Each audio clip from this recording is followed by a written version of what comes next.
Okay, so welcome to TMZ Live.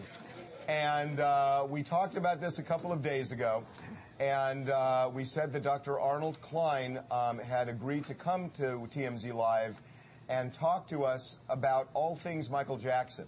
And at the very last minute, we got word that Dr. Klein was not going to show.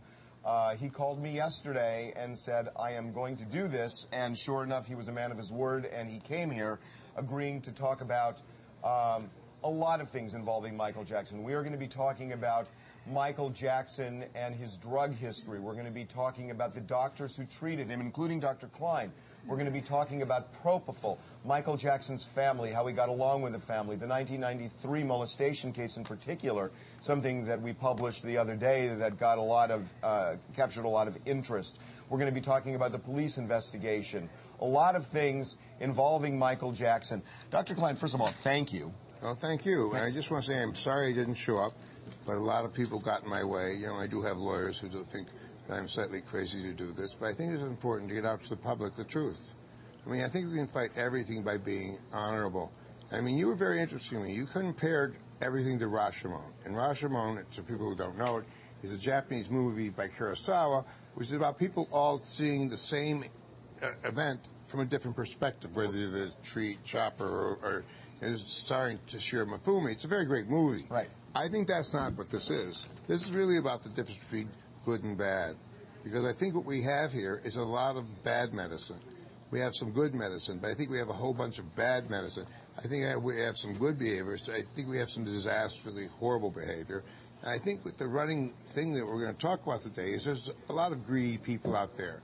A lot of people who didn't care whether Michael lived or died as long as they made money off of him. And I think that was the biggest thing that this whole story is about, that we've seen the loss of integrity in many fields. And I see that in entertainment, especially in this area, I'm very worried how greedy the people were, because I think that's what ran this whole situation. Okay. Let's start with the patient. Mm-hmm. Was Michael Jackson a drug addict? I think, yes, Michael Jackson, at periods of his life, was addicted to drugs. Now, once someone's addicted, according to Bill Wilson, who founded AA, who I knew, because remember I wrote the book on heroin addiction in England, that you're a drug addict, but you're not always addicted to drugs. Now, let's say, for example, you're a drug addict, and you're going to have your appendix out, okay? Do you think you should go and they should give you a silver bullet and you have your appendix removed? No, I think you need anesthesia at times when you're having procedures done. But I think you have to be very cautious about what medication you give. And I don't think you give people recreational medication or over-medicate people. So I think that there are such people who become drug dependent. I don't think there's any question that Michael was a drug addict. I made 2 personal interventions on him. Remember that. I got him off of drugs twice in my lifetime. So there was an ongoing problem with him in the use of drugs. Now, when you're rich and you're famous in America, you can get anything you want. And they're selling drugs in the street corner here. You can buy Oxycontin. If we go down to East LA, you go to the playgrounds, you can buy Oxycontin. So, I mean, I think there's a whole host of drug addicts. But I think he was, yes, a drug addict. There's no question. There are, you were his doctor for decades. Yes. Over 20 years. I think we met in 1984. And you saw that he was a drug addict during periods of his life, yet you prescribed Demerol numerous times. I never prescribed Demerol. You administered. I administered Demerol because you have to understand that the procedures I do are painful injections. And I would say I would take an hour and a half to inject him, and I would do somewhere around, well over 100 facial injections on him. And unless I sedated him, he was very, believe it or not, needle phobic when you got to needles on his face. And, I mean, do you have ever injections in your face? Not really. Okay, it's really a painful procedure. So, I mean, you had to stop him from squirming. You had to go to his eyes. The scalp injections were very, very painful, which I had to do, because also I had to reduce a great deal of scarring on him. So what I used drugs for was not to give him drugs. I mean, I used drugs to relieve the pain when I did a procedure. So we have to make a big difference. If you're having a surgical procedure, and these are really minor surgical procedures, and with my length of time it takes me to do it, it's not minor, you have to use some amount of drug. But when you look at how much I used, it's not anything compared to the amount that some other doctors give. I didn't give him bags of it to take home, as some doctors do. But repeated dosage of Demerol over a period of time. Yeah, but you have to take the total dose of Demerol that I used over the period of time I used it on him. And it was not an immense dose because we went down finally. When I got him back from Las Vegas, he was on a little higher dose. I twiddled him down to getting a very small, hardly therapeutic dose of Demerol over the period of time that I saw him, because he had developed some tolerance, and I told him he couldn't have it. Now, I had no idea. Why did you tell him he couldn't have it? Because I think that what people do is build tolerance to drugs. You understand? That's why heroin addicts require larger amounts of heroin as time goes by, and that's why we lost people like Janis Joplin from speedballs, being large amounts of drug. So what I thought I kept telling him I wanted to do is reduce the amount of medication he required, because he had developed tolerance. Because I knew as tolerance or an addiction? Well, tolerance and addiction are two different things. Tolerance is from using massive amounts of drugs when he was there. Now, when you take a heroin addict off of heroin, or you take a patient off of Oxycontin, you reduce the drug dosage. I don't know he was addicted because I never saw withdrawal symptoms whatsoever from narcotics, ever. And narcotics have set withdrawal symptoms. So if I saw addiction to narcotics, which is what I was using, he wasn't addicted to narcotics. My understanding of Demerol, correct me if I'm wrong here, is that it almost operates like a poison in the body, that over time it literally takes over the... I reviewed 48 articles on this. You made a statement, and I reviewed it, and I would say, contrary to what you say, it's non-toxic, because what it has in the body are active intermediates. And these active intermediates are non-toxic to the body if they're done in a sterile fashion. But what they do is they stimulate the body. And that's the good thing about Demerol, is Demerol becomes a stimulant once you give it to them, so they don't have the narcotizing effect. It's not like morphine or Dilaudid or those drugs. And that's what I like about Demerol. And also, it's active in the body over 48 hours. It's about 48 hours it remains in the body, so it takes a long time for the body to metabolize it. But in all 48 articles on Demerol addiction, which I read very specifically, there was not any article about toxicity. Now, I've treated heroin addicts for a long period of time in England, where they get sterile heroin to use. They've used heroin for decades. They've never gotten sick from it. So if someone can show me a toxicity or a toxic agent that's present during the metabolism, it's metabolized by the liver. Now, you have cytochromes in your liver, which are little enzymes, things that work overtime, metabolizing things. And those cytochromes are not toxified by the Demerol. I mean, it wasn't in any of the 48 articles I read. Okay. Did you ever administer propofol to Michael Jackson? Never. Did he ever ask you for propofol? Yes. He called me one weekend, and he asked me if I wouldn't administer propofol. And I told him he was absolutely out of his mind. Why did he say he wanted it? Because he wanted to have propofol. He said he couldn't sleep. When was this? This was about 4 years ago. Now, 4 years ago? Yeah. And I'll tell you a biggest problem we had. I knew Michael had a problem with propofol, but let's go way back, okay? He was under the hands of a plastic surgeon. Can we talk about which plastic surgeon this was? Will you say his name? This is no holds barred, so you say his name. Well, there were, honestly... Yeah, who was the main one who gave him nose procedures? There were several doctors who gave him propofol. Okay. And tell me if I'm wrong here. Michael Jackson doctor shopped for propofol. Yeah, but which was the one who started doing all the nose jobs, all the plastic surgery? Can't you use his name? Your stage. I'm asking if you can't. You didn't mention his name yesterday. It's your stage. You can say what you want. According to Associated Press, Steve Hoffman, when he operated on Michael Jackson, did close to... It doesn't say there, but he did close to 20 nose procedures. He put him under anesthesia, and according to the article in Associated Press, he would put the time of the clocks forward and wake him up and say he did a nose job. You understand?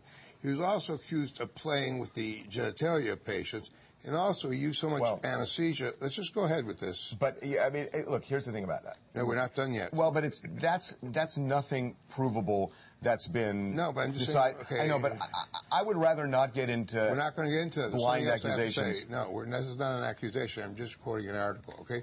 In the article, the doctors were frightened about the amount of anesthesia he used. That's in the article. And that's the issue. Were you frightened about the propofol when he came to you 4 years ago and said, I need propofol to sleep? I wouldn't want to give him propofol because I knew that this very doctor had gone on tours with him. But you had to know there were other doctors who were giving him propofol. At that point in time, propofol is a very short-acting drug. Right. And you can be on propofol, and you would never know it. Now, if you remember the Frankie Lyman story, when he got off of heroin, and he was with his final wife, and who was a teacher, he suddenly died one day, and she had no idea that he was doing heroin. Well, heroin's not quite like propofol, but propofol is very short-acting. Meaning if you got off propofol in the morning and you went to see a doctor, 3 or 4 hours later. You're not going to have any lingering effects of propofol. But that's my point, that if Michael Jackson said to you, I need propofol to sleep, that means he'd have to take a large amount of propofol in order to get a long period of sleep, because it is such a short-acting drug. So when he said to you... It's not a large amount. He had to be maintained on it over a long period of time. Right. Well, that's 50 milligrams every 15 minutes. Right. It's according to body weight. And also there's a certain amount of enzymes, again, you induce in the body, which you need more of it. So I told him, he said I had one bag of it, and I should start in it. And I said, I don't know how to give propofol. I would not give it to him. But wasn't that an alarm that this guy is calling you up? Absolutely. I told him that he was absolutely insane. But what I'm telling you is you cannot go and stay at house arrest with every single patient. Right. What I eventually did is got rid of the plastic surgeon who began, you don't want to talk about all the propofol, because he had a cease and desist against this plastic surgeon in 2003, because this plastic surgeon did a television show about Michael Jackson. And I bring up this plastic surgeon for many good reasons, I'll explain to you, that he would not want anything to do with him, and he issued a cease and desist order against Hoffman. Because Hoffman's the one who's gone down to the police, just remember that with me, and he's told the police and the medical examiner that I taught Murray how to give propofol, which I never have given. Did you know Murray? No, I never met him. I didn't even know he existed. Ever talked to him on the phone? No. I only knew that he existed from Michael telling me that he had met him in Las Vegas. Met him through his father. Joe Jackson. Yeah, we both know that, and through his father. And am I correct that this was probably in October of 2008? Somewhere around then, yes. And he was treating his kids? Yeah, he's primarily told me he wanted to know, very strangely, he called me up and said what I thought of Afro-American black doctors. And I said, I don't really judge doctors by color. He said, well, you think I'd be good doctors? I said, anyone can be a good doctor. The great doctors are black doctors. I mean, orange doctors, yellow doctors, white doctors. I mean, it doesn't matter the color. It matters the quality of the doctor. Is he a good doctor? And he said, he's a cardiologist, he tells me. He was a heart doctor. I said, are you sure he's a good doctor? He said, well, I think he's a great doctor. I said, fine, then he's a good doctor. And that's the last we ever discussed Dr. Murray until I read his name in the newspaper, or I even knew about him. So you didn't know that Murray was at his house nightly? No, and the strange thing was, we were over there Christmas Eve, because we went over to Christmas Eve and we celebrated Christmas Eve with Michael. And we saw no presence whatsoever of Murray. I mean, the people I used to see in the house, there were all these waiters and people who worked there. There was Grace, the nanny, who I saw at the house. And, I mean, I never saw his family. I mean, in all the years I've known Michael, I've met Janet once, and I've never really seen a member of his family at the house. And I've only ever heard him call a member of his family in my presence once. And don't forget, he's lived at my house. But you are such good friends with him. He lived at your house. Mm-hmm. He asked you 4 years ago for propofol. The subject of propofol never came up again in 4 years? The only thing he knows from me is I told him the dangers of propofol, because it was more than that, because, you know, when I knew that he was having... there was one time when he was on tour and getting propofol. I went on tour, specifically myself.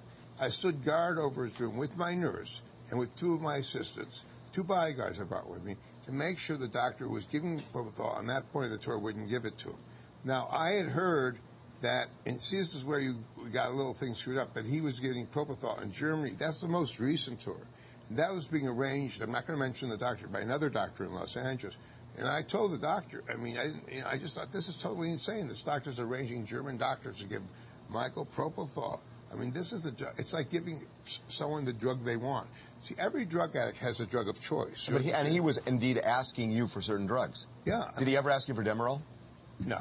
He never said, I want Demerol? No, because I wouldn't give him what he wanted. You don't give the person what they want. There was a lot of talk that Michael, it was almost the cart before the horse, that Michael would come to you for procedures, not because he necessarily wanted the procedures, but he wanted the drugs that would put him under. No, because I did the procedures frequently with no anesthesia, no prior anesthesia.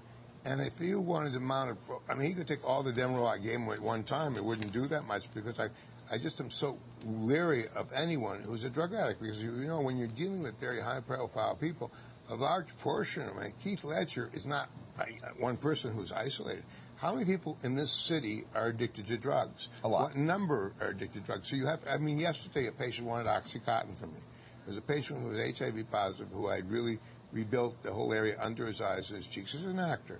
And he said he wanted OxyContin. I said, I don't give OxyContin. Then he said he wanted something else. I said, I don't get any of those drugs. I don't carry triplicates. Because you have to be very defensive around here.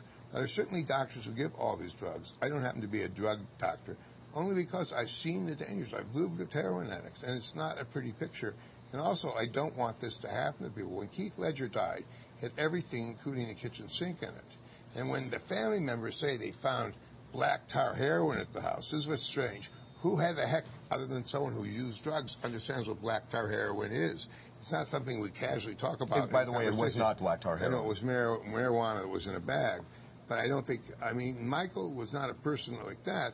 I mean, Michael was a person who usually, was really dependent more or less on prescription drugs. But I think he's much more than just a drug addict. I think if we just sit here, we talk about the drugs, it's a terrible thing. I think the horror of this whole thing is that AEG hired Murray. And we agree with that, will we not?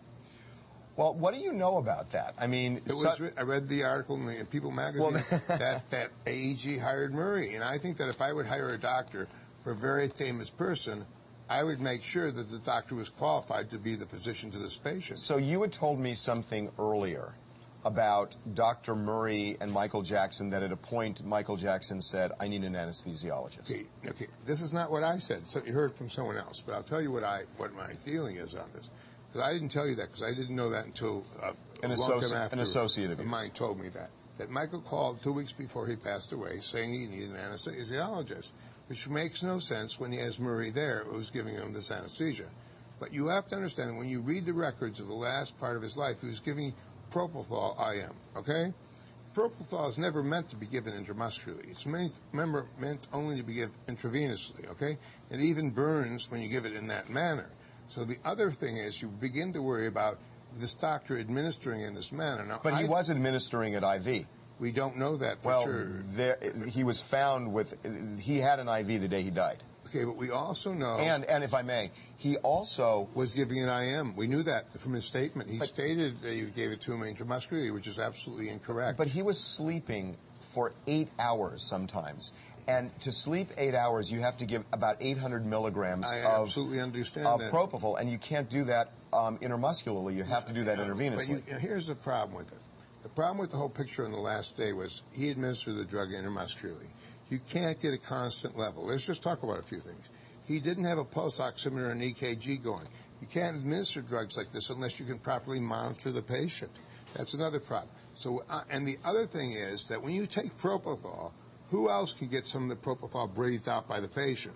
The doctor. So the doctor can be sedated at the same time the patient is, and that's really a big problem because. So you're saying that even if somebody gets an IV of propofol, when the patient is breathing, what he exhales is propofol. And the doctor around him can suffer the impact of propofol. Absolutely, and they've shown that doctors have gotten addicted from patients exhaling it. So I mean, a doctor could that sedate you?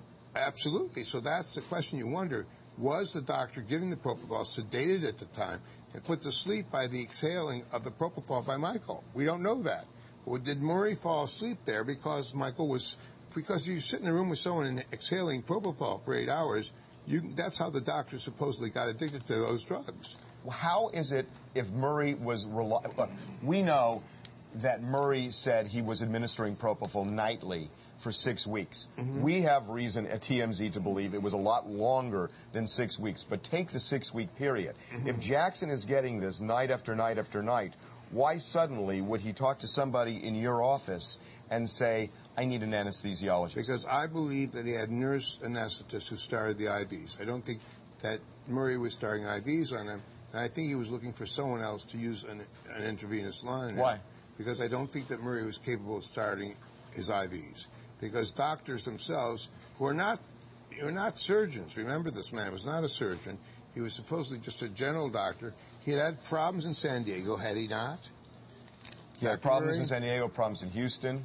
Everywhere he went, he had problems. And I don't think that he was the most gifted person with his hands. And if you're going to start IVs, you ever had a person who couldn't start an IV, try to start an IV on you? And some nurses are trained to do it, will put it in a line. Now, if this doctor was really good and was going to give him a drug nightly, he would have put in a cath, a hep cath, something, a line to put this drug in on a nightly basis, which Michael didn't have. And then Michael showed up, and we didn't see him, remember, for 2 months with all these marks all over his body. Well, I tell you, I think there were nurses, along with Dr. Murray, administering this drug to Michael Because we saw his body, let's say, before May, and he didn't have these marks all over his body. And then suddenly he shows up with all these marks all over his body. And I have to stop you there, because the law enforcement people we talked to, and I'm 100% on this, that he was riddled with injection sites. I agree with that. Riddled. That's and I'm talking to this extent. So much so that when the paramedics came to try and revive him and gave him, is it benzo, oh gosh, I wrote this down. Is it benzo? No, it's not benzo. So it's sodium. It's they can use anti-narcotic thing. Like Narcan, they can give them. No, you know what? I actually wrote this. Benzodiazepines are other sedatives. Those are like Valium. You talking about what they used to revive him when they got? They used, it was a sodium bicarbonate that they gave him, that they actually had to inject it in the back of his knee because they said his veins had so collapsed from the repeated IV injections that they literally couldn't find a vein in his body. And they said that the marks were literally all over, all over his body. Did anyone here see the movie? Anyone here see the movie? Several people saw the movie. Who's seen the movie? Yeah, I saw it. Do you see his neck in the movie? You see his neck in the movie. You do. You do see it. You don't see any marks in his neck in the movie. You don't. No. No, you don't see any body marks at all. So he's showing. So I haven't seen the movie. They show any shirt in this? Does he do any of that? Never but you seen see his neck, and you don't see any one single mark on his neck. How can you explain? How can you explain because that? I'm telling you. Want me to tell you how I explain it? Because I'm telling you, he had someone administering this intravenously, I believe, and he wasn't doing it, so he took up the skin popping. Because I dealt with skin poppers. Those are people who give muscle intra-skin injections intramuscularly, and I think that he really was destroying every vein, because you see this in people who don't know how to start IVs. Because I've seen people who start IVs where they don't leave any mark. But wouldn't that happen over? If it's that severe, wouldn't that happen over a period of time, so that you would notice? You've seen Michael without a shirt on. We didn't see him in May. We didn't see him in June. Remember that we had 2 months period where we didn't see him. So I'm telling you, at the point before that, there but Murray was administering this before then. With a nurse, though, I believe there was someone else there. I don't think this is the whole story. I think the story is that if you look into this more deeply than you have, you'll find there was some type of nurse anesthetist involved in this, or a nurse who knew how to start an IV, because you have to be well with an IV. If you're going to be good with an IV, because I've dealt with heroin addicts, remember this my whole life. When I lived in England, for a year I lived with heroin addicts who were giving themselves heroin. If they knew how to administer this stuff properly, they didn't have any collapsed veins anywhere.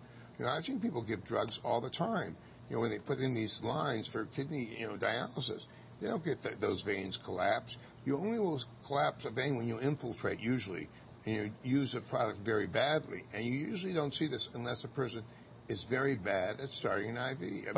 But you're saying that you think this happened in the last 6 weeks of his life, and that he was clean before the 6 weeks. He wasn't clean. He was on propofol. Well, but if he was on propofol, it had to come in some way, and there'd be marks. We didn't see it, and because he was with one of the members of my office you're very well aware of, totally without a shirt, and my nurse Ellen saw him without a shirt and with pants, and we didn't see any marks. If we saw marks, we'd be the first question I would ask. You have to understand that if he had a flaw in any part of his body, it didn't matter whether it was his face, his leg, because he had an infection of his leg. He had a staph infection on the right leg. So I had to deal with that staph infection on the right leg when he couldn't go to court in England. So we had to look at all his body to make sure he didn't have any other infections, because of the fear of MRSA, methicillin-resistant staph.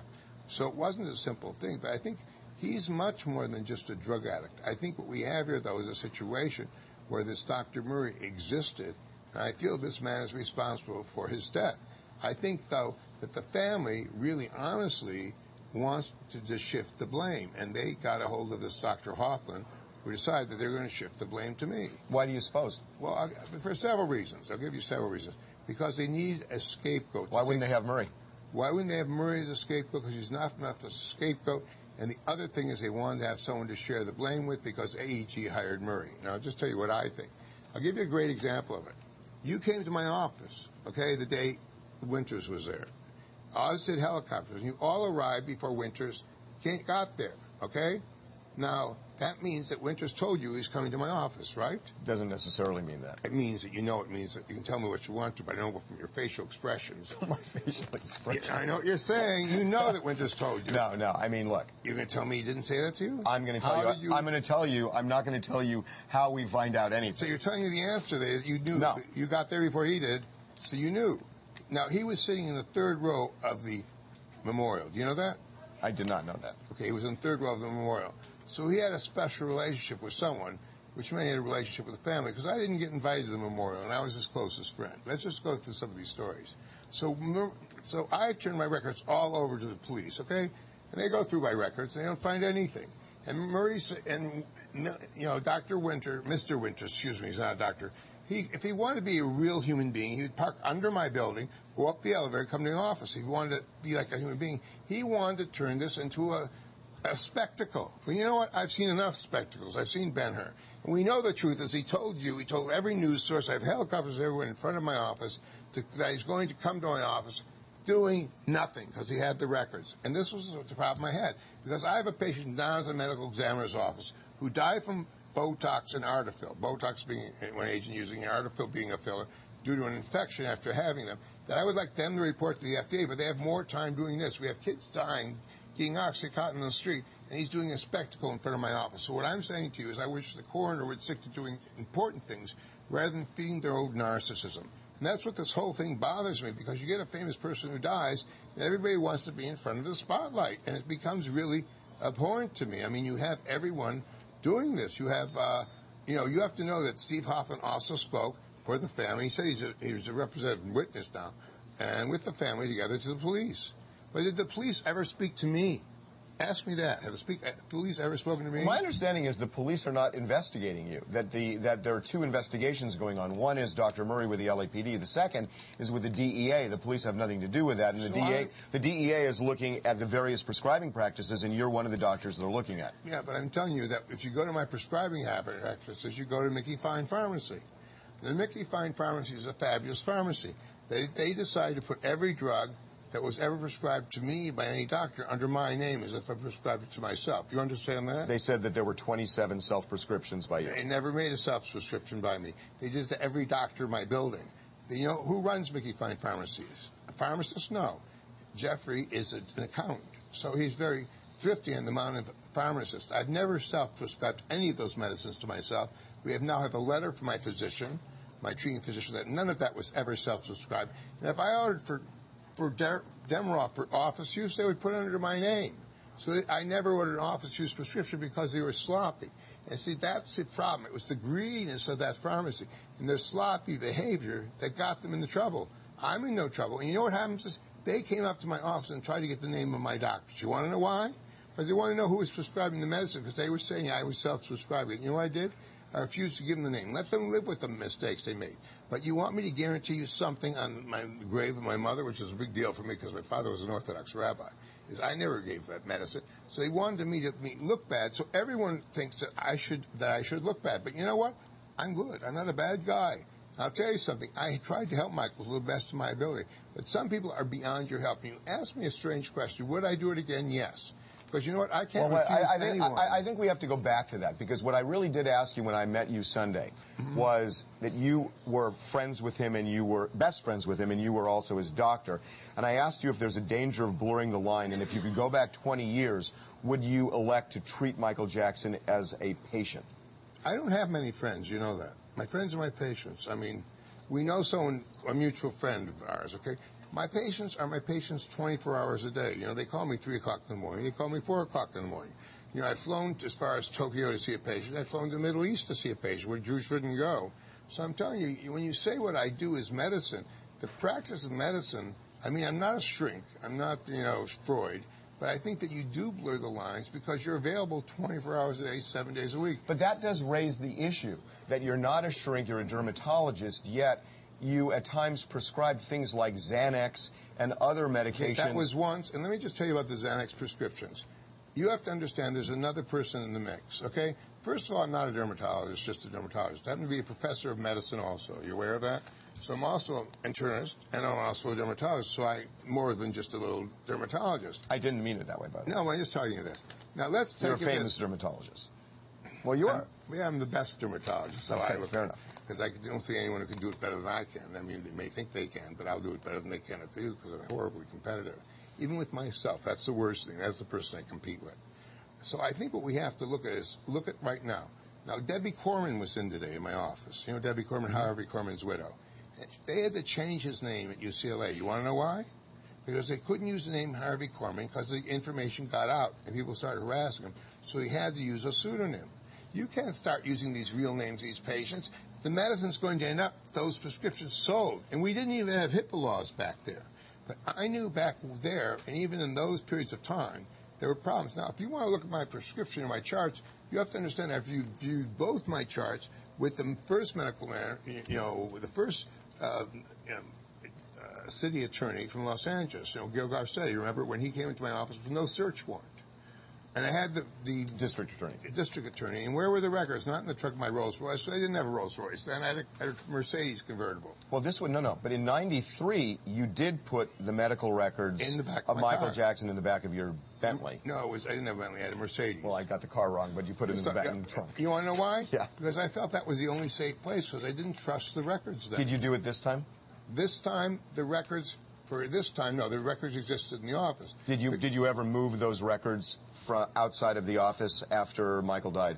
I don't know where the records are right now because I've given the records away to so many people that right now if someone has the records, it's one of the city authorities, and they've not returned them to me. But did you? I never hid them. I never hid these records. You never took any of the medical records outside of your office? No, because all the records I gave the city attorney of Los Angeles and Sneddon up in Santa Barbara, they're long gone. But I have to tell you something. When the sisters moved all the stuff out of the house this time, they said they found lots of bottles with my name on it. They found one bottle of muscle relaxants with my name on it. Now, the other thing is, Michael used to hoard a lot of money in his house. We know this, right? I would like to know where all that money went. Did the sisters take that money? There is rumors that they got some of the money out of the house because he used to keep valuable jewelry in the house. He showed me jewelry that was amazing. He used to keep a lot of cash in the house. He had $5 million. $5 million. Yeah. And I don't think that you think that Tomei took all the money. No, I still think there was more cash there. I don't know who took the money. We know one thing, that for 2 days after Michael died, we know LaToya stayed in the house. Don't we know that? I know she was there. I did not know she lived there. She stayed overnight in the house. So I'm saying is, we have a crime scene here. But why do the police contaminate the crime scene?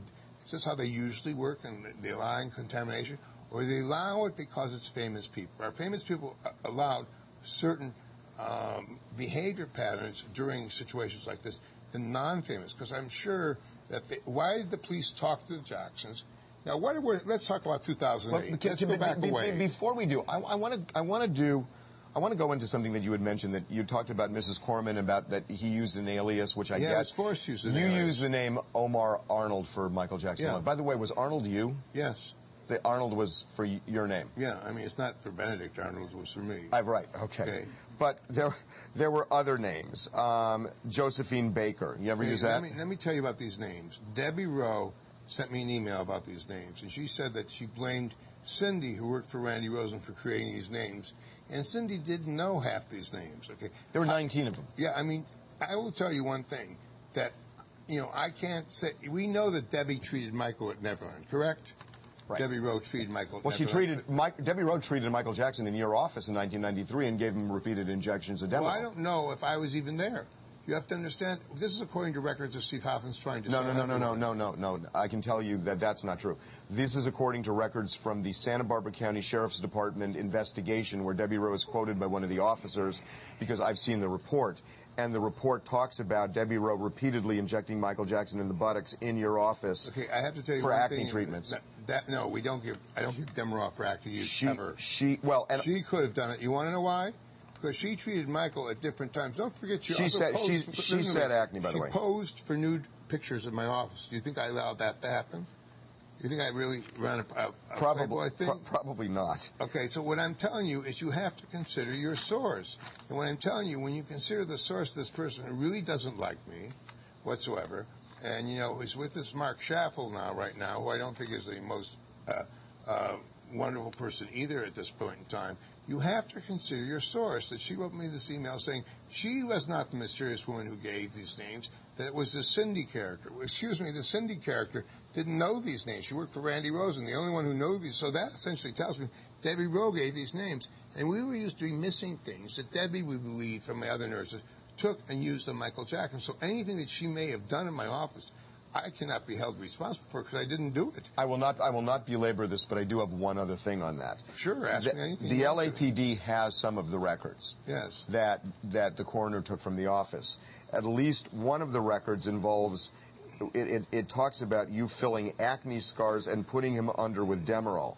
Yeah, you know how many acne scars he had? You know how terrible his acne was? That he wouldn't go to school. You know, he used to go to this clinic out in the valley near Granada Hills. He used to have cortisone injections in his face. He used to tell me how he used to love to go and he would scrub his face with Brillo because he thought it would get rid of his acne.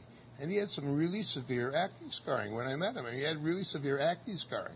And he had lost all the volume from his cheeks, so he had these very big shadows on his cheek. And sure, I filled lots of acne scars, but I also filled lupus scars. Also filled the scars around his nose. I also filled the scars around his scalp from having discoid lupus. So am I going to start talking about discoid lupus scars in a record like this, that it's going to liable end up in someone else's hand? No. So I called all scars acne scars because they're scars. Okay, and you know what? It kind of allows me just for a breathing moment just to say, you know, when I'm looking at this obviously differently from the way you are because I don't have the history you have, and that's why when we talked before, to me it was like Rashomon, because at least from my point of view when I look at this, what I see, if I may, I mean what I see is, I see a patient who is deeply addicted to drugs and propofol. No, he's deeply addicted to propofol. Let's put it in perspective. He's deeply addicted to anesthesia. No, not all drugs are created equal. Right. You have to understand, people have drugs of choice. You think if I took an alcoholic from Ireland and gave him propofol, he'd be happy? No. No, so let's talk about... Do you think it was only propofol that Jackson had a problem with? No, I think he had problems with different drugs. Demerol? Addiction. I don't think he had a terrible problem with Demerol because you didn't find tons of narcotics. Now, I went over his house once, and in his house I found all this Dilaudid that he got from his favorite plastic surgeon. I flushed it all in the toilet, you know? But you can't flush his whole life in the toilet because there's so many bathrooms. But I'm telling you, if there's a bottle of drugs they find in his house and it's not used, right? These bottles are not used. It means he didn't use that drug. That was not a drug that was important to him, because if it was important to him, he would have used it. Yet you had enough alarm that you flushed it down the toilet. Dilaudid is milligram for milligram 10 times stronger than morphine. But it seems like the specter surrounding this guy was he had a drug problem, he had a propofol problem. But if I may, so I'm just saying, you know, just one of the reasons you wanted to come on, and I want you to address this. I don't think you understand addiction. I think you should study addiction, because I think you don't understand that if you had your appendix out and you had a history of addiction with propofol, you don't think they should give you some anesthesia, or should they just let you give you a silver bullet and take out your appendix? That when you're giving a person injections in their face straight for an hour and a half, you have to sedate that person, because I'm going right near the eyes. Now, or you say, I'm not going to fix the problem in your face because of the byproduct that it has on your drug problem. No, the small amount of medicine that you're going to use is not what he's having a problem with. You understand? And you know, if you can sedate him with this much, you have to know that he's not addicted. Do you think Dr. Murray should be prosecuted? Of course he should be prosecuted, I feel. But I think also, the people responsible for hiring him are culpable also, because I think they didn't do a background check to know enough. But I really have to clear your idea on addiction, because I think you really understand that his main drug of addiction was propofol, that Michael was put to a point where he couldn't sleep without it. And that's only from continuous use. You understand? You only get to that point of propofol addiction once you start getting continuous use. You develop severe insomnia as a result of being taken off from it. So the culprit in the beginning is a person who uses this anesthetic continuously on the patient. And I think if you want to widespread every drug he got, you can say, you know, any drug is possibly addicting. I mean, is methamphetamine physically addicting? I would think so, although I don't know. No, it isn't. Speeds aren't addicting. However, if I gave him meth, if I gave him crystal meth, was it a wrong thing to do? Yes. Okay, you would say yes, but he's not a meth addict. Remember that. So I'm trying to tell you, drugs, anyone here ever been a crystal addict? Or ever used crystal? Yeah. Everybody's raising their nose. Anyone ever met a meth addict? You ever met a meth addict? Everybody's running We back. have a few standards. What? Have you ever met a meth addict? Yes. And they're the worst addicts in the world. They would sell their mother to get Rob, cheat, and drugs, steal. right? Yep. But they're not interested in getting other drugs than meth. That's their drug of choice. You know that. So, I mean, you have to begin to understand, because I lived with addicts so long in my life. Remember, I spent the whole year of my life with the addicts, that they have drugs of choice. Michael was absolutely a person who wanted propofol. But to widen the range that he wanted every single drug in the world is not correct. You knew him for decades. Is the only time he ever asked you for a specific drug 4 years ago when he asked you for propofol? No. If you want me to say drug by name, yes. If you want me to say that he wanted some sedation when he had procedures, yes. Did I do some, and that's... Did he name the drug? A drug that he wanted? No, he just wanted the drug. He didn't care if I gave him 5 Percocet, that he could have sedating him, or 3 Percocet, which sometimes I would sedate him with when I gave him injections. But I didn't inject him that much. But when he came back from Las Vegas, you know what he looked like? He looked like he came from Auschwitz. He had no body fat in his face. You understand? He looked terrible. He looked haggard if you see the pictures beforehand. And I rebuilt his face. Now, you may hear that you say you don't think he looked good. You saw the concert, right? What did you think he looked like in the concert? Be honest with me. At different times. Sometimes he looked pretty good, but there were times you could tell his face was... I mean, his face is not reconstructed. Perfect. Yeah, why we blew it up? Because you know what? He had done so much surgery on it that I rebuilt his nose. His nose looked normal, did it not? It didn't look perfectly normal. For Michael Jackson, it looked like a nose. At least he had a nose. It didn't something come out. When I started building his nose, it was totally recollapsed. That's why I really restructured his nose. I mean, it's not like rebuilding the Babylon, but you have to do a lot of work to do this. I did it very seriously because you know what?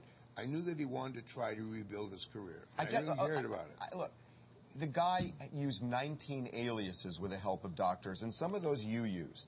And I understand that sometimes you do it for privacy, but there are 19 aliases. Well, I didn't use 19 out of them. No, not you, but I can list them, but there are 19 aliases. He may have used 19 aliases, but I didn't use all these aliases for one reason. I had one really important reason I used an alias for him, because I didn't want anyone stealing his records, much like Harvey Korman did. I didn't use it to prescribe drugs to him. That was not my idea of using it. The thing that's hard to believe is that, I mean, I knew when Michael Jackson was alive that he was a drug addict from the people I knew in town. And it just seems like everybody knew he was doctor shopping, who was involved in his life. And I was, at the time, a reporter, and I knew this from people I was talking to. But I would say that he was not the addict that he became with the use of propofol. That the drug that he was in search of mainly was propofol, of all drugs, which people didn't know. Did he repeatedly come to you and ask for drugs? No, not at all. Because he stayed at my house when he stayed at my house, he didn't ask me for drugs. When he brought his kids to my house, he didn't ask me for drugs. I mean, he didn't. But yet he was using drugs every single night with Dr. Murray for months. But you have to understand one thing, that he was over at my house some of those nights. He was not on propofol unless he got propofol after he returned home. And he used to stay at my house overnight. Remember, not during that period of time, but before. So I did not know anything about this propofol insanity with Murray. There's no way I could have known because it was gone out of his body. And so and we saw his body, so he didn't act strange. I mean, there was lots of people at my house at that time, one very famous actor, so we didn't see him strange. But I think if we spend this whole time just discussing his addiction, we're just going to go nowhere. But I'll just tell you one thing. What about, I do want to switch gears for just a second. We have to go away only from addiction, only for one reason. Okay. I think the key thing in him is a drug, propofol. I think you can go anywhere you want with any other drug, but the key thing was propofol. I think propofol is a drug that someone must know how to administer. And we know this doctor was incompetent in the manner in which he administered. Where was the EKG? Was there an EKG there? No. And we know that he could have fallen asleep during the exhalation of propofol for Michael. So if anyone really wants to run to a problem here, it's that. Is that criminal? I think it's criminal. There's no question it's criminal to me. You think it's manslaughter? I think it's manslaughter. I don't know enough. We had a discussion about homicide versus manslaughter. I put it more as manslaughter. But I really feel I would hit him over the head if he was here. I mean, very angry. I mean, I really love this guy. Because, I mean, he defied gravity. He was the best performer of our age that I know of. And we've lost so many great performers because of drugs. Look at how many we've lost. Jim Morrison, we lost because of drugs. Janis Joplin, we lost because of drugs. And all these people, Elvis Presley, we lost because of drugs. And you see all these incredible performers and you see all these child actors getting involved with drugs. There's some who still take drugs, But the common thread is there were a lot of doctors who enabled all of the people you just mentioned. Remember Dr. Feelgood in New York who gave everyone amphetamine, including John F. Kennedy? Yep. So I'm telling you, there's always, when there's a need, there's always going to be someone to feel that need. But I would tell you that the vast majority of my patients, I never use anything on because I don't have to really sedate them. But you have to know that he was needle phobic. I mean, there's a number of people. Michael Levine is needle phobic. That you couldn't go anywhere near his eyes where I had to go near his scalp. And the scalp hurts like hell with shots, unless you would sedate him a little bit. But if we just stick on this. Was he obsessed with his face? And oh, there's no question. There's something called the bi-dysmorphic disorder. Has anyone here ever heard of that? Anyone here? Are there any women right here? Women? Any women here? Any women here? Yeah, we have women here. I have to find one woman that can stand up and talk to me. They're all hiding. Don't hide. I have a question. How many hours does are women back here? They're hiding. I want the women. Okay. Women can spend up to 2 hours a night on their eyebrows. Are you aware of that? And you're aware of that. Do you spend any time on your own eyebrows? Clearly not. You don't. I have a question. Is there any man here who trims his eyebrows? Okay, is there any man here who trims his eyebrows? Do you know Jax. What? Where's Jax? Jax the miss. Okay. You guys are jerks. I don't trim my No, eyebrows. you can trim your eyebrows. It's not a problem, do you? No, I don't. Why are you so frightened with my question? I don't What trim two my body eyebrows. parts are men worried about? You got to help me out here. Don't go there. No, but I want to tell you one thing. There's people who are obsessed with the way they look. Now, what areas are men obsessed with? Do you have any idea? There are two areas. Their hair? No, two areas. They don't want their chest feminine type, and their penis should not be small. This is true. This comes from a book called The Adonis Complex. And women are obsessed oftentimes with their eyebrows. But people can take this obsession to abnormal consequences, meaning they develop what's called the bi-dysmorphic disorder. Now, you can go to any restaurant, and you'll see the breasts and the lips enter before the woman does. So you know these people, if you walk down the street, are obsessed with the way they look, to the point where they distort themselves. And these are people who go after doctors and end up having faces after faces. They look tighter and tighter, so they don't look human anymore. And these are the people you really have to deal with, these bi-dysmorphic people. And what percentage of the patients I treat does it represent? 18% of people are dysmorphic. Is it like on a scale where he was an extreme? Extremely, but he really viewed his face as a work of art. You have to understand. It's hard to understand this, but he really looked at his face as a work of art, an ongoing work of art. Now, there's a very famous French artist who does surgeries on their face as an artistic form. There's another French artist who implants objects under their skin. And there are Americans here who, like tattoo art is a big art. We all know that tattoo art is all very big. Like we know a very famous actress who has tons of tattoos now. Do we not? Right. Who is it? Angelina Jolie. Sure. So, and she preceded her by another one. So she has tons of tattoos. Do you think that's attractive on a woman? Personally? Yeah. No.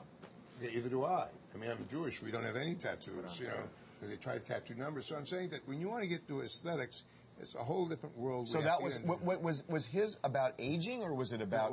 It was about pure beauty, and he wanted people to see him and pee in their pants. That's what he told me. He wanted to appear on stage and take people's breath away. And even the movie you saw the movie over there, didn't some of his performances take your breath away? The way he performed, the way he danced. He had the greatest dancers in the world with him, but he still was better than all of them. And I haven't seen the movie. That's what I understand. And Fred Astaire sold me that he was the greatest dancer of our time. I'm just telling you that. That's what he told me. So, I mean, here we have a great artist. I mean, we have a great artist on the realm of a great artist, whether or not you want to call him equivalent to an artist like Stella or Lichtenstein. You saw I like Lichtenstein. Yes. Or that. But he was an artist, and we had an artist, and he was a drug addict. And they usually go hand in hand, artists and drug addicts. But he also was a performer. But he also could manipulate himself to get anyone to give him anything practically. Because I once called me... Which is one of the signs of a drug addict. Absolutely. He called me once from New York where this doctor had given him the inappropriate drug, remember? He was running down the street and he had swallowed his tongue because the doctor had given him phenothiazine. I had to reverse it with Benadryl. So I'm telling you, he was a bit high maintenance, but I'm telling you that he's extraordinarily talented. But I blame a lot of this and that I wasn't watchful looking at him. But the family didn't have a lot of contact with him. We have to go into that, too. I want to get into that. The family actually, it's interesting. I do want you to get into the relationship because they gave the LAPD a list of doctors that they felt were misprescribing. You were on the list. What about the family, his relationship with the family? He had no family relationship. I mean, you have to understand that in 2008, You saw the article that none of his brothers really were that employed whatsoever, none of them. That the father, we know, has multiple children we know that were not his, correct? We know his father has multiple children that are not his. His father, he told me was a thug. He used to beat him. And we know that everyone thinks his mother is good. And we know that LaToya has said some very strange things. But for some reason, Katherine Jackson gave a letter to Steve Hoffman, who is not quite with us. I mean, remember, he's been in 2 mental institutions and was found shooting people from a tree, that he could speak about me when he doesn't know anything about me except the letter he wrote me where he thought I was the best dermatologist in the world. What did Michael think of Katherine? Michael loved Katherine. But the strange part of it was he never talked to her on the phone when I was around. But, I mean, he told me he loved his mother. And I think it was, but his mother, he said he only really blamed his mother because during the beatings, his mother would say that she couldn't stop the father from beating. So I'm telling you that while everyone thinks this woman is so perfectly pure, when they're, there's a good cop, bad cop. If they, a mother like that, I would take the kids and leave. You understand? I would leave. But I mean, I would think that there's a problem when a man beats his children. Now, they made fun of Michael's nose terribly. You know that. They used to call him tomato nose. And they made fun of his nose all the time, including his father. And he got beaten quite often with a leather belt. I mean, he told us in the Oprah interview, if you remember this correctly. And so I really think that, they really had a lot to blame. But they're trying to appear flawless now. You suddenly hear all these people flawless. Now, the one who Michael absolutely did not get along with was Jermaine. And Jermaine is singing Smile at that whole memorial. I mean, the memorial seemed too planned to me to be, I wasn't there. It really bugged me. And then when they AEG has every satellite truck around the place rented, every satellite space rented, and then wants to charge us, the city of Los Angeles, is totally ridiculous. Then AEG films the funeral and they feed it to CNN. Don't you think about how much AEG was involved in this? I'll probably get shot on the way out. But I mean, how much is their money involved in this whole thing? And then they own the movie, which they released through John. Well, but you're not suggesting there was foul play here. No, I don't think there's foul play, but I think they're making a lot of money, and I don't think they should have the city of Los Angeles pay for the funeral, is what I'm saying. Why should we pay nickels and dollars for the funeral when AEG is making money off of this whole thing and rented out these satellite spaces all around the Staples Center when they filmed this? So I don't think there's anything here, but I think they're culpable in this, because they should have known the background of Dr. Murray when they hired him. Would you settle something once and for all? Are you the father of any of Michael Jackson's kids? To the best of my knowledge, absolutely not. Yet you donated sperm. I once donated sperm, but I don't think absolutely I'm the father. I don't think so. What's wrong with giving sperm? Nothing, but you would think at a point where your best friend would say, oh, by the way, that's your kid. Do they want to do a DNA test? I'll do a DNA test. I don't care, but let me tell you one little thing about this. I promised Michael Jackson one little thing. I said once he was at my house, and all the kids were at my house, and the kids really liked me. And they gave me 2 little bunches of toys. He said, if I ever go, I want you to be responsible. My greatest fear with these kids, I don't care about the father or schmother. That's not important. I worried about whether their money was going to be taken. So what I made sure is they had their own legal representation. When I went to court over that, I don't want children. I mean, I understand why guppies eat their young. That's the school I come from. And I'm serious, I do. I really not. You want children? I don't feel the way you do, let me tell you. Children are all right for about one day. Those kids, though, I'll tell you one little thing. Those kids are great kids. They're brilliant kids. He's raised really good kids, which is an indication of how much he loved him, the kids, and how much the kids really loved him. I mean, there was an immense love affair. They would never pass their father without saying, I love you, Daddy. And they would happy to wear the mask. And that's the one thing I can never forget. Martin Bashir wants to interview me, right? He thinks that I'm going to be an idiot and allow him to do that when he destroyed Michael with that one interview that Uri Geller sold Martin Bashir. He showed that interview to Martin Bashir for like $50,000. Remember the guy who had Ben spoons with his mind? And for him to do that interview was horrific, because what basically he did was destroy Michael Jackson, that one interview, because the kids never wore those strange masks. They were Halloween masks. And why did they wear masks? Because he did not want his children recognized and kidnapped. Yet they're now showing their faces full on. I think what they did at the funeral was absolutely horrific, because Michael would not want those children on the stage. Michael would not want his children recognizable. That's one thing he didn't want them to be. I remember once he was over my house. It was Halloween last year, and he came over to my house. He brought the kids with him, and Blanket got out from in back and they snapped some pictures. And he said, "Get your face out of the blanket. I want to get you. I don't want you to have any pictures." Because he really wanted to protect his children. He was an incredibly loving father. So he had bad qualities. A drug addict, right? But he had some really wonderful qualities. He was gifted as a musician. He's an incredible father, a much better father than I would have ever been. And I think as a person, my house loves him. Listen, my housekeepers want me to get the kids, but I'm not going to get the kids. I don't want the kids. But the welfare of the kids, I was worried about. I was worried that the family would steal all the money, because I think that's what they're there for. Yet Catherine was the one who was really kind of the gatekeeper, so why would you be that concerned if it was Catherine and Michael loved Catherine and she loved him? Because I would tell you one thing, she keeps going asking for more money, doesn't she? Yeah. She does. So would you... Do you think ultimately Catherine's greedy? I think if she's asking for more money, what do you think? Well, I'm asking you. Well, I'm asking you. No, I'm asking you. You get to answer this one first. You know her. I've never met her. You know you don't want to say that she's greedy. No, I don't know. I'm telling you. Let me tell you. No. Here's a person. Well, hold on. This is Catherine. Here's Catherine. And this is a person who keeps coming back asking the will for more money. That person. I forget what her name is. But you just said they're broke. So if they're broke, But you know what? Enough she needs money, to keep the ship afloat. But does she have to keep the ship, the whole float, the whole group of them, every one of them? Well, doesn't Janet have a few shekels? Yeah, and Michael's kids have their own income now. They have their own amount of money. So But she's got to kids, take care of them. What? But she's got to take care of them, Yeah, right? but That's why she needs they the have money. enough money to take care of themselves. I guess, you're kind of dancing around it. I'm not dancing around, but I think the whole thing is about greed, because I think they're only interested right now, the brothers and the father, in money. And it's all about money. The father announced this new record label with thumbs up on the day his son died. Is that what you would do if your son died?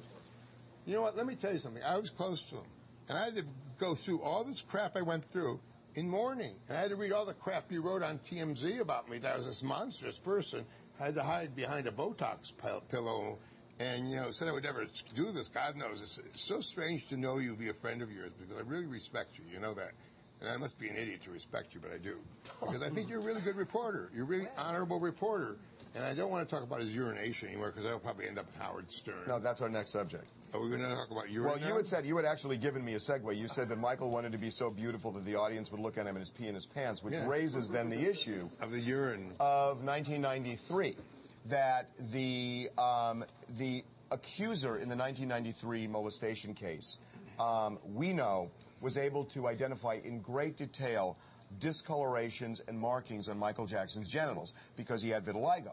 And do you think he studied his penis? That the kid would study the penis, like we would study the maps? He gave such I know he gave a description. Well, Dr. Klein, so descriptive. You call me Arnie by now, but fair enough. Arnie. But so descriptive that some think it was what triggered the nearly $20 million settlement.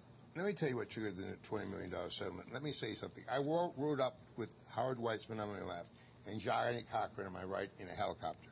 Noticing Johnny Cochran had a facelift, as I would only notice because I saw his facelift scars, okay?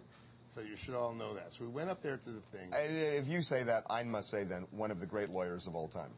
Johnny Cochran? Yes. He was very good at getting money out of people. Great lawyer. Yes. Well, is he a great lawyer or is he a greedy lawyer? Great lawyer. Okay. But we know he was greedy, too, a little, because he got money out of UCLA. He would threaten people. He signed the settlement, and Howard Weitzman never did for Michael Jackson. Howard never signed the settlement for Michael Jackson in that case. And Johnny Cochran did to get the $20 million. And if Michael had not settled the case, which he would have won in court, he would have never had all these problems with being accused of being a pedophile. So what was it that allowed this child to identify in such great explicit detail? Michael pees in whatever available. He always has. I've known him all this time. He pees in a cup. I mean, he has a way of, I guess he was raised in a situation where they're used to peeing in a cup. I mean, I know a very famous country singer who used to pee in the bed because that's the only way she could keep herself warm at night in the country. Telling you the truth. But I mean, he used to pee in a cup. And so my nurse could describe his penis well. So I think the description of penis is not in room for conviction. I really don't think so. So I think you have to really look past all these things. Can I just get back to peeing in the cup part? I mean, I don't pee in cups. Why? Because he didn't have time, he didn't really want to run off to the bathroom because he didn't like to walk in hallways and be recognized. Did he know he was shocking people who happened to be there? I think he could have known he was shocking people. I don't think he really cared. It got to a point in his life where he really didn't care, but I think if there was a woman standing right there, but there was my nurse there, he's peeing in a cup in front of her, and she walked me, and she says, does he always do that? He says he's been known to pee in a cup. So it didn't really bother me, you know, because I just figured he was peeing in a cup. Does it seem a little inappropriate to do in front of children? To pee in a cup? Well, to expose your genitals in front of children and pee. I don't think Michael viewed himself as an adult. I think Michael viewed himself partially as a child. There's a part of Michael that you would play with because, you know, he had rooms full of video games, you know. He loved to play video games. He loved toys. God knows how many toys he's given me. I mean, he's given me tons and tons of toys, you know, to play with. I mean, you know, Chrome Heart gives me lots of jewelry, and this is better than that, you know, when I get jewelry and stuff, canes, seats. But, I mean, Michael liked toys, and he would give me more toys. So I have more toys, more cameras, more things that I would never know how to operate because I would get bored by reading the manuals. So he used to have this video game room full of all these video toys, and he loved to have a carnival. And you know what he would do when he took me on the ride of the carnival, this big ship that rode back and forth? He'd throw gumballs at me. He'd throw M&Ms at me. So, I mean, it felt like I was in high school again or even elementary school. So he really liked the child inside of you. He loved Disneyland. And one of the greatest tools he ever had is when I introduced him to Mrs. Disney.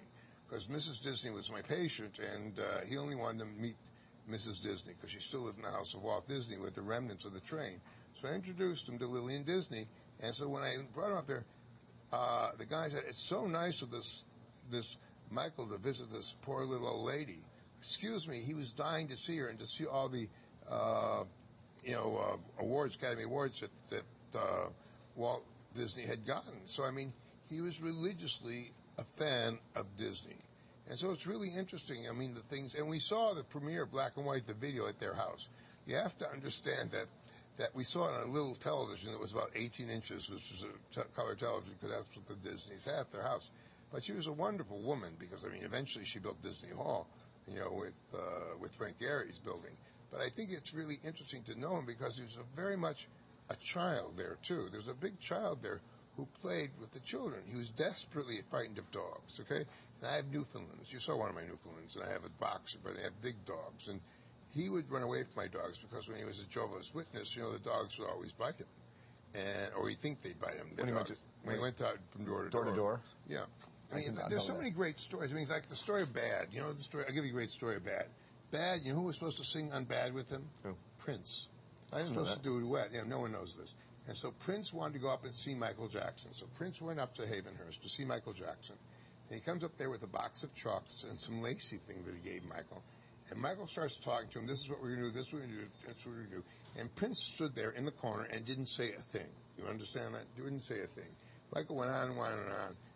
After a while, he left, and they never did it. But it was supposed to be a duet between Prince and Michael Jackson, which have blown everyone's socks off. The two of them performing together.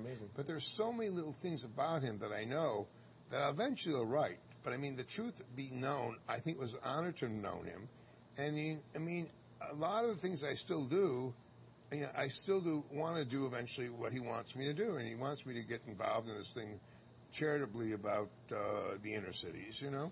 And I really still want to do that because I think AIDS is a really epidemic thing in the inner city. You know, it's 88 times more frequent, 80 times among black women than as white people. He really got me in such, you know, like this big thing with me and the FDA. People think I'm nuts. But, I mean, if you take an agent like Botox, you know, for example, a vial of Botox, and people, it's a single-use vial. You have to know that. But the FDA is allowing doctors to use it on more than one patient, which means the chance of it causing infection is really severe. So either they should really package it in single-use vials, or why should they let anyone use this one vial on multiple patients? And so he really, you know, he's a very righteous person, I have to tell you, strangely, in that manner. And he was very religious in certain manners, too. And, but yet he was this child, and he really got me into thinking in different ways in different situations. It could have even myself gotten to thinking in these different ways. I want to ask you something. You had told me a story on Sunday that was almost chilling, almost premonition-like about the last time he visited your office. Yeah, he said goodbye to everyone, and I really felt very weird about that. When was this? This was in the last time I saw him. I don't even remember what the date was, because, I mean, roughly. When did he die? The 25th. It was of about June. 5 days before that. Last time he came to the office, he went around to everyone in my office and said goodbye. Is that unusual? Yeah, he never does that. He went out even to the fire clerk. You know, the fire clerk, Luis, who was from Jamaica, almost fainted because he never talked to Michael before. Michael went around to every single person, you know. And I have a brother who's learning disabled, who's schizophrenic. You probably don't know that. And I take care of him. And Michael always would come to my house and ask me how my brother was and want to see my brother. And, you know, Michael was that way. And Michael carried around a lot of money because he didn't have credit cards. He would give people on the street who were living on the street $100 bills. I mean, it was strange what he would do, but he was so generous. And he always felt bad about children who had any predicament whatsoever because I couldn't tell him about it because he'd give them money, you know. So, I mean, there was he had a great heart. I mean, there's so many qualities about him that were good. And I know there's bad things, but people want to know, you know, in the end what this is about. And what this is about is a very bad person who had a very good person who had a very bad habit. And a person who I love very deeply. So as you said, do I really want to have him as a patient? Can I tell you something? I have to tell you with Michael, the good really outweighed the bad. I mean, he was really amazing. But I think you had said to me on Sunday at a point, you said, I probably would have done that part differently. Well, you know what? I would try to make you know, if we had a retrospectoscope in my life, I have tried to have changed a lot of things. But you know what? I try to be the best possible doctor I can be. I can't be anything other than that. Is it a good idea for doctors generally to be friends with their patients? I can't help it because, you know what? They become part of my lives because they're all part of me. Every single one of them. I love them. Yet when you occasionally get the drug addict who specializes in manipulating people, it must become tough. It has become tough, but there's one very famous one who I've never given drugs to. And for the most part, I never give anything to. But if I have to do a procedure in some patients, I had some patients who can only have procedures done under general anesthesia. You don't have to even put them out to do it. Because they're so tolerant? Because they cannot tolerate any injections whatsoever. Because they're so phobic of needles. It's very rare. But I have other patients like Michael. So I wasn't giving Michael drugs because he was a drug addict. I was giving Michael drugs because the procedures revealed his face were very arduous. And I have to tell you something. You want to get calls at 8 o'clock in the morning. It wasn't just one wrinkle. He had scars all over his face. His cheeks had fallen in. He looked like a hectic man out of Auschwitz. Okay, just a couple more questions, and we'll sure. call it. We don't have to call it. We can go on for a week. Well, and listen, you're invited back anytime. Okay. What do you think he had a premonition that he was going to die? I think in some weird way he did, and I don't know what it was. But I mean, the day that he said goodbye to us all, I felt very strange about the whole situation. I felt very, very terrible about the whole thing. Because I said he was really, I mean, I had a feeling that he was saying goodbye to us. And I got very sad. But when he died, I couldn't move for 8 hours. I mean, I was a wreck. And I mean, if it wasn't for people like Elizabeth, you know, Taylor and Carrie Fisher, my dear friends, I couldn't have made it through this whole event now that I've gone through. But they've been very supportive of me. And I have a friend right now, Penny Marshall, who's had a little illness, but she's doing much better. And I feel very good. And I send my love to you. I want to say that there's been a lot of people who have been highly supportive of me, and I want to thank you for that. And I've had millions of calls, and lots of flowers and stuff, and I'm just trying to tell the world that I'm not quite the person they think I am, that I feel just like everyone else does. And, you know, the thing about this is that, you know, I never asked him for money, because money is not my object in life. My object is to be the best doctor. I mean, I got to be honest, I never asked him for a nickel. Now, you say my bill was a lot, and I have to tell you about my bill. My bill was, you know, I used to spend 3 days with him. You know, I used to fly back and forth on helicopters when he called me. Right. So, I mean, when you put all that money together, flying around on helicopters all the time to see him, and spending 3 days with him at a time, your days over 3 days is worth a lot of money. It is, but that does raise an issue, and that is you filed a creditor's claim against because I didn't get paid a nickel. I got it, but here's the thing about that, and you know, and I'm not trying to put myself in your shoes here, but it strikes me, and it struck other people, that by submitting a bill, by saying that you repeatedly did these IM injections, which is presumably Demerol. I didn't repeatedly give anywhere. Well, there were 51 IMs in 3 months. Okay, let me explain to you one little thing. But when you say an IM, you don't say how much was in the intramuscular injection, because it depends what the dose was. It's not how many shots you gave. But if he could tolerate this, it would have to be something significant enough so you could do the procedure. Yeah, but it wasn't that much in the way of a dosing of it. Go ahead, because the last dose I gave him was 100 milligrams. That's not a lot. Let's go ahead, and that was the last 2 doses. But go ahead, continue your story. Why am I asking for the money? And I'm not trying to be presumptuous here, but you are an extremely successful, presumably wealthy man, and you submitted a bill for just under $50,000 that put this in the spotlight with 179 procedures in 3 months and 51 IM injections. Why? I mean, Because and I'm not saying you should give up $50. My lawyers were silly. They should have hid the bill. And secondly, I'll donate the money to charity. But you know what? He's made $100 million worth of records. Michael's not here anymore. And I think I have a right to that money, and I'll donate to a charity in his name.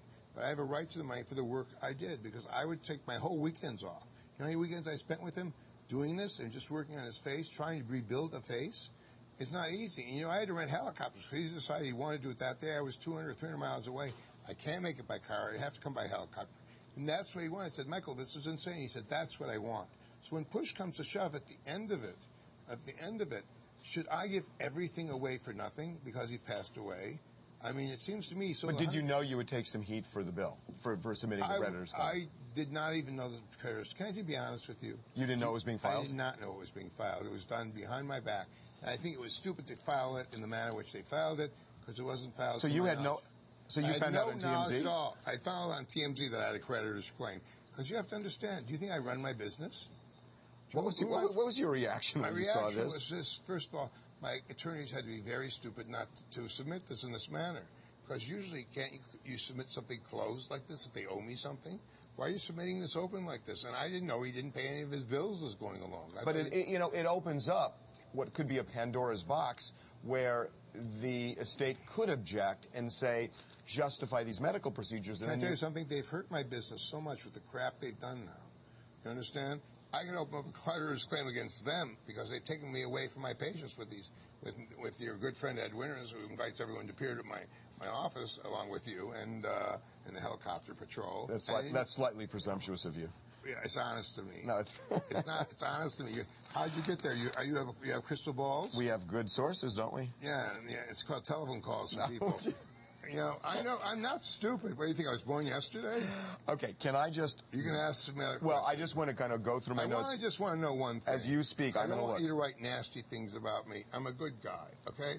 I've given away a lot of money to charity. You know, over $300 million. So I'm not some person who's trying to steal money from people. I have also a breast cancer center that I set up, pays for breast cancer treatment. So anytime you're nasty to me, I can't give money away anymore. Okay. Ask me some more. Okay, Debbie Rowe. What's your opinion about Debbie I have Rowe? no opinion of her because I feel that she's hostile to me. Why? Because she's hostile to me because, you know why she's hostile to me? Because I'm still as friends with Michael and she wasn't. That she really is actively hostile. You've seen how she acts in public? Well, we've covered her. That she sits in the coffee shop of my office downstairs, you know, Mickey Fine, and eats there and drags all the paparazzi and all the people possible there. She comes into my office. She doesn't see me as a doctor. She sees my associate. So my opinion of Debbie Rowe is very bad at present because all she does is harass me. So do I have an opinion of her? Well, why would she do that? I mean, what happened? Because what happened with me and Debbie Rowe is I remained friends and close to Michael, and she didn't. And she was jealousy? I think there's a tremendous amount of jealousy with her, a tremendous amount, and she's not nice now. She used to be a very honorable person, but I don't think she's being very nice. And I mean, you know someone else who knows her a long time and knows that she's changed violently. You know that from your description of what your friends told us. We have someone mutually who knew her then. She's not the same Debbie Rowe I remember, and I think it's very sad. But she writes me these nasty emails, which I have these nasty emails.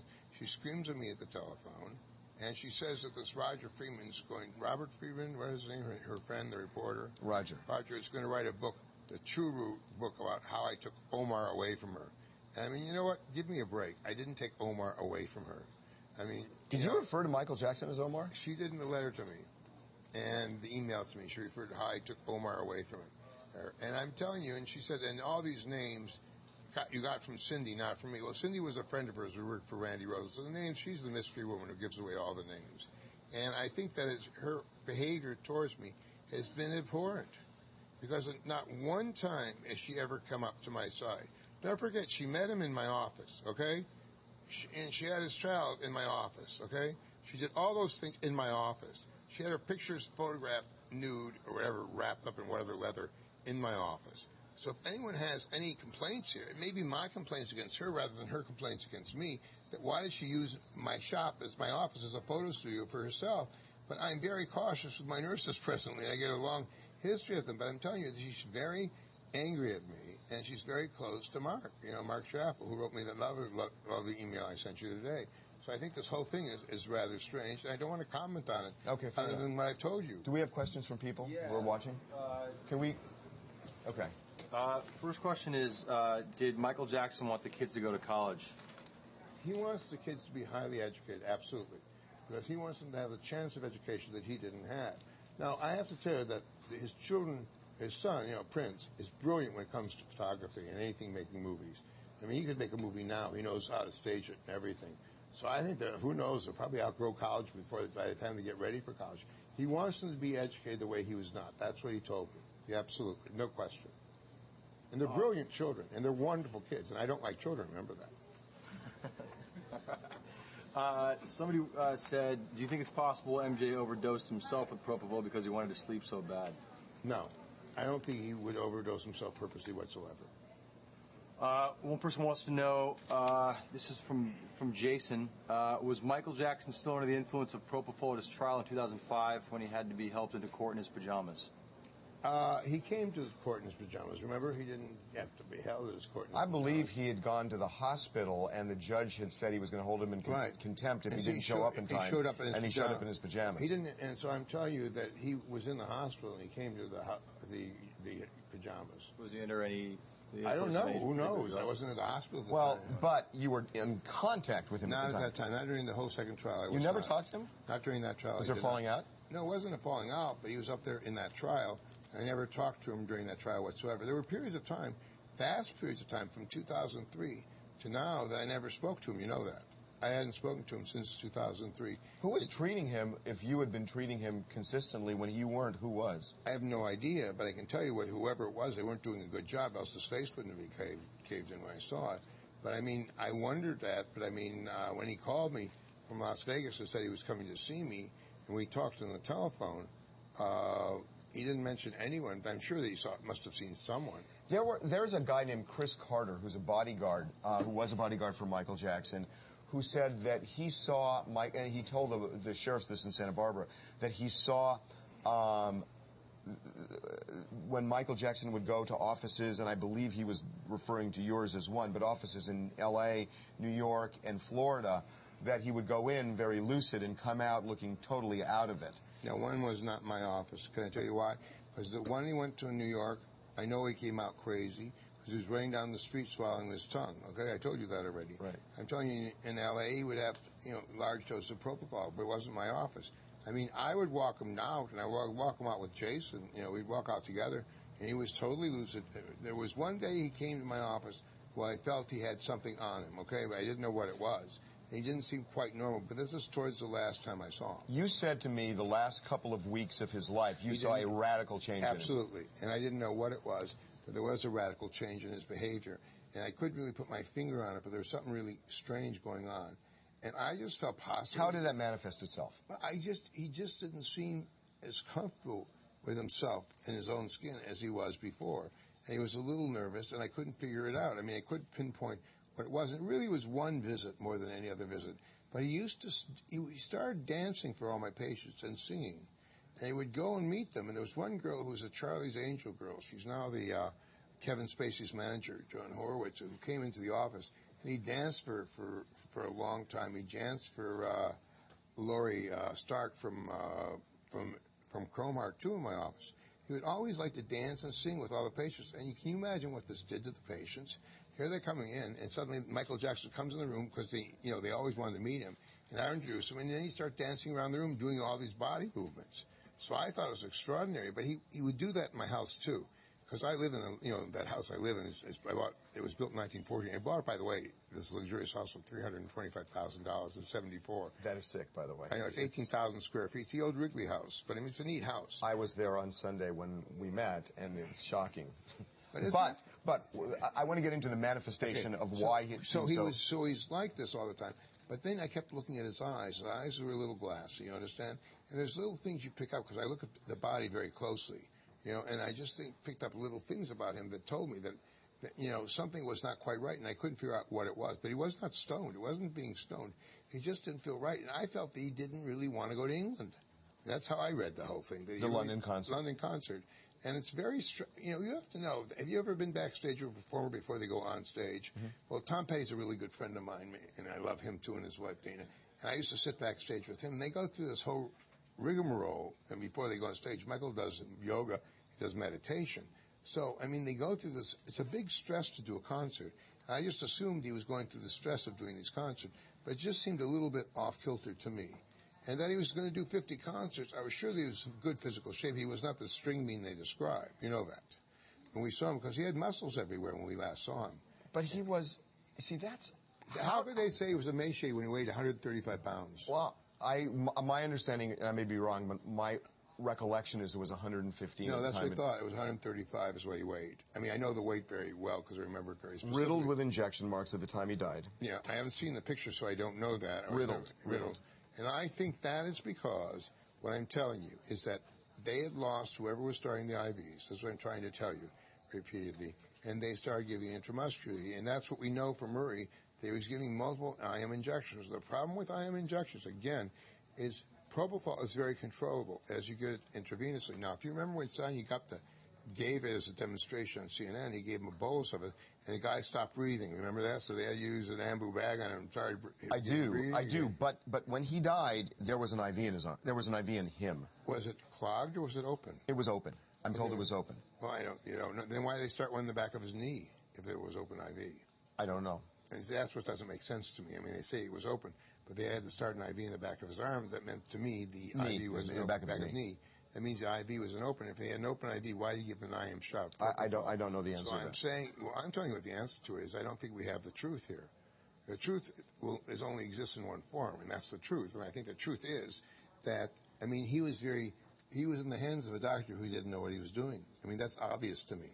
And I think that the doctor was not competent in doing this. And what you should have had, if this is what he wanted, you should have someone who was very competent as a physician. And I mean, if you wanted me to give someone propofol, I would never do it for 100 years. You know what? It's like telling me to do an appendectomy. I don't know how to do it. I've never done it, nor would I do it for money. I do have something else that came up when we talked on Sunday. Sure. About a phone call that came to your office during the emergency when Michael Jackson was taken to the hospital by one of Michael Jackson's people. Yes.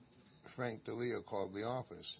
Now, here's the question that always remains. Who was called by Dr. Murray? We know I wasn't called, contrary to what a certain doctor said. Again, this lovely doctor said I was called. But who was called? And, I mean, is it public who was called?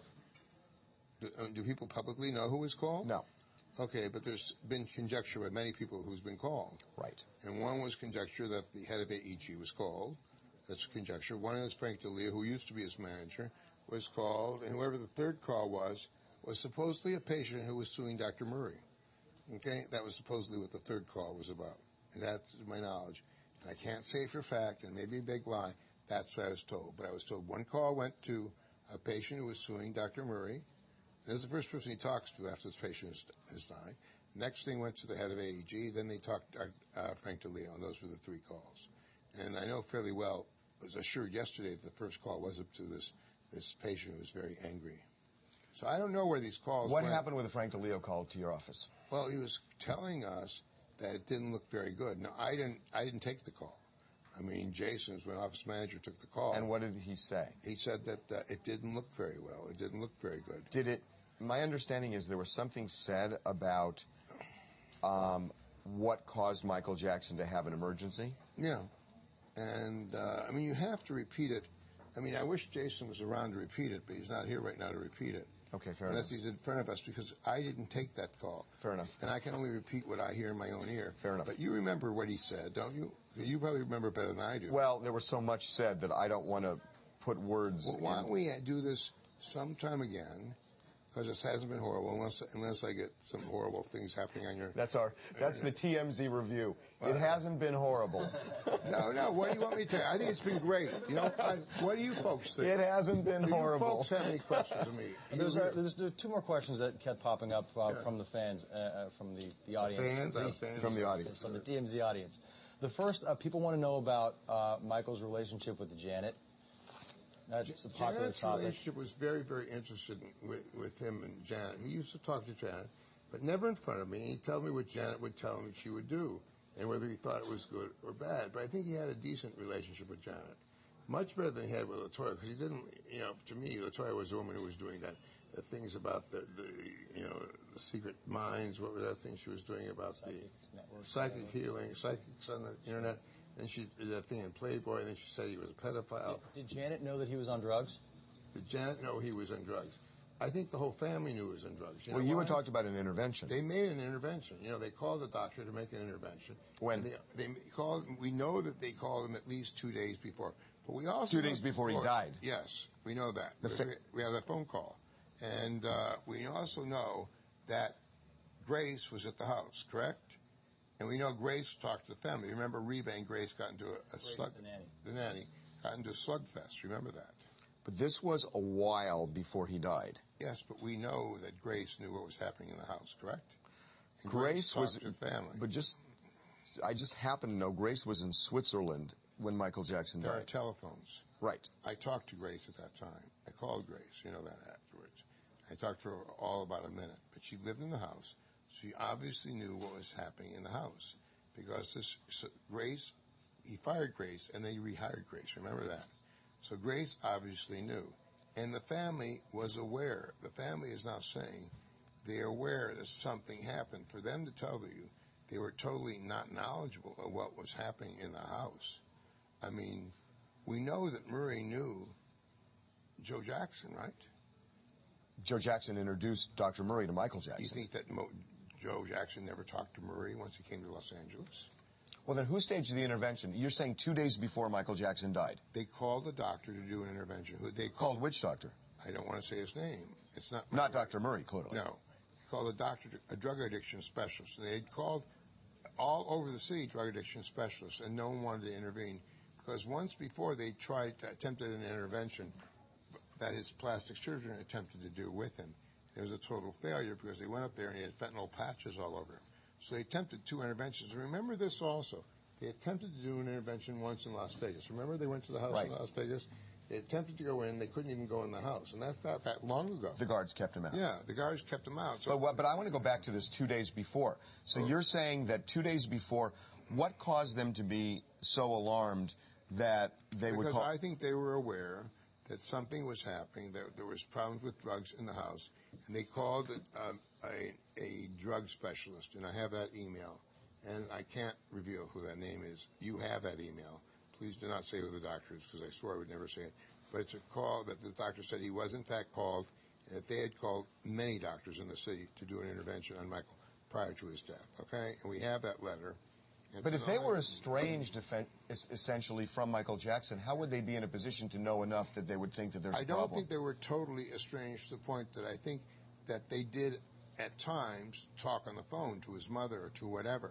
And also, don't forget, the people who worked around him talked a lot. We know that. So we certainly know they may have been talking to members of the family.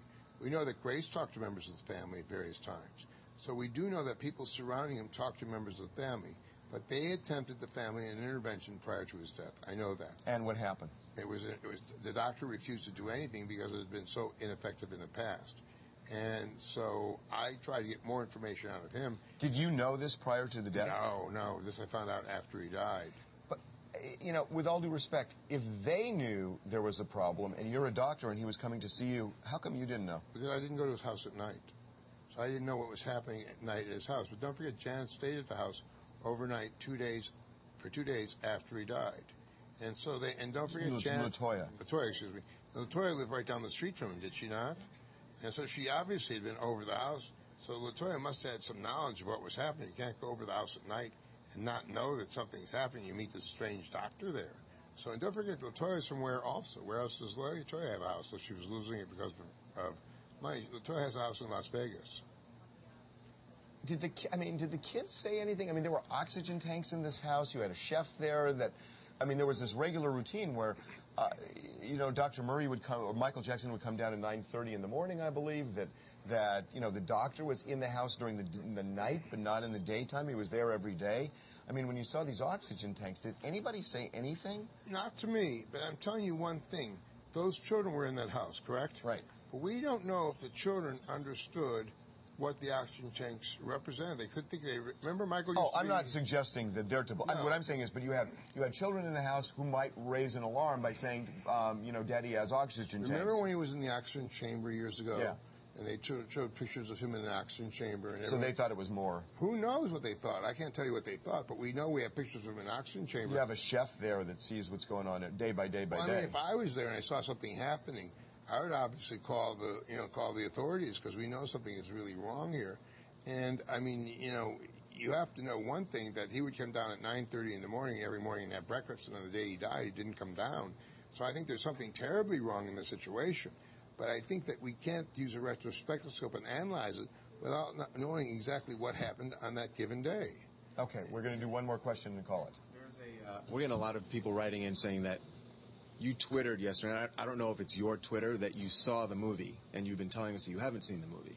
Let me tell you something. I saw the movie, but I saw the movie, and what I saw of it was sensational, okay?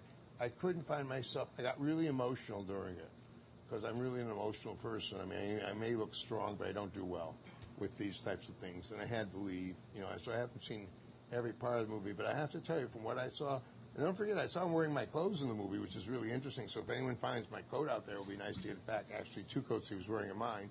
But, well, on that one, I apologize, because when we spoke on Sunday, I thought what I understood was you had not seen the movie. No, I'd seen the movie, and I didn't see the whole movie, because I couldn't emotionally stand it. I really tell you one thing. So you went to see it, but you really left in the middle? I couldn't make it through it because I got too emotional, because, I was far too involved with him as a person, as a human being. It's like, here's the thing. Imagine if someone close. Have you ever lost a relative here? You ever lost your brother? I lost my brother. My father was in medical school. My mother was left in welfare, So I haven't always been this ritzy person that you know. I put myself through medical school at Penn on a full scholarship, and undergrad at Penn. It wasn't easy. But you make it in the end. You somehow make it in the end. And then you find that people keep kicking you, and like the Botox case, and then I get kicked again when I go speaking at the FDA against all the drug companies because they're so terribly dishonest. And then you get kicked again by this Michael thing, and you've lost someone. So you're going through this terrible loss period of your life. You're getting kicked in your face. It's not really comfortable at all. So I went to this movie, and I really wanted to enjoy it. The first thing I ran into was someone who knew me there, which is the first mistake, because I can't go out anymore since my face is recognizable. And the second thing is I found myself too emotional in the whole thing, because when he started singing the songs, and he was one of my close friends, I couldn't see it. I couldn't go see a movie about Carrie or someone, because I'm really close to her if God forbid, something happens to these people. Because they're my friends. I don't have a lot of close friends, but if you saw something, a family movie, after you just lost that family member, you don't want to see it. And also, I kept thinking of what you said. Could I have prevented it? Could I have stopped this? Was I in part responsible for this whole thing? Could I have somehow recognized something I didn't see? Could I have really gotten into this and really figured it out? And the answer is, and I've thought about this a lot since I saw you. I didn't sleep good one night after I saw it, because it was a really interesting thing. And the answer is no. Because there's nothing that really gave me a big... And I'm a good person who lives on clues. Like, I look at your mouth, I can tell you slightly grind your teeth and things like that, which you don't want to hear from me, but I can see that. That I can live by clues. No, he does, because, Okay. Let's not go there. Yeah. But I mean, tell you something. This is a very bright man. I'll tell you this. You're very good at what you do, and I'm very impressed with what you do. And this turned out much nicer than I thought it was. Because I was very frightened to do this, you know that. And I appreciate you doing it. And I hope it was informative to all of you folks. No, it was really informative. Now, do you have any questions of me? Do you folks have any questions? Did you cover the question about sleep, drugs? Yeah. Why you did? Okay. Yeah. What do you want questions about? No, you covered it. I had asked you about it. But I mean, let me tell you one thing. We have to consider him as a gift. He was one of the greatest performers, if not the single greatest performer of our time. I think you've done an excellent job of really showing the public what we know. Because I told you, there's nothing I hid from you. There's nothing I have to hide from you. The movie is sensational. When I saw of it, to ask me to go sit through that movie right now, ask me in a year, okay? It's better that I went out and bought Transformers 2, a video of that, and watched that at home. Because I really can't deal. No, but I know. Agree with me. Well, I didn't mind that little car that turns into a monster, But I have to tell you that, honest to God, truth, it's a very tender subject with me right now, because I've been crucified for it. You feel like you're a jewel in a cross again, And I didn't do anything wrong. I tell you the best of my knowledge, I've done nothing wrong. Someone had a question about Jesus juice. Jesus how much juice you is knew how he about referred that. to alcohol. That's what he called alcohol. And I would tell you something, that they say he was an alcoholic, but I never saw Michael drunk. So I'm telling you, he would walk around his house. Now, he had a wine room. And friends of mine found the wine room, which was under the costume which was under the video game room. And they took his wines. They had ancient wines there because he never drank it all the time. So he called Jesus juice was wine to him.